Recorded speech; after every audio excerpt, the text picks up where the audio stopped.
at the very end. One more change to make. They perhaps got the lead here.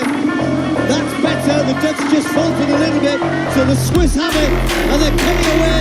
It's going to be close on the line. They're being chased down by the Dutch team. Who gets the winner? This woman is a sprinter named Melissa Gutschmidt. And if you are a runner of any kind, sprinter, marathoner, whatever it might be, what I'm about to show you next might be one of the cooler things you'll see this year. This study right here measured inflammation and muscle damage in marathon runners with and without taking creatine. They had group number 1 take 20 grams of creatine per day for the 5 days leading up to the race, and they had group number 2 take 20 grams per day of a placebo instead. All the runners then competed in the same 30-kilometer race, which is about 18 miles, and then 24 hours afterwards, they took a blood test, and here is what they found in terms of soreness, inflammation, and muscle damage. First off, the Creatine Group experienced about 78% less soreness than the Placebo Group, as measured by a substance called Prostaglandin E2.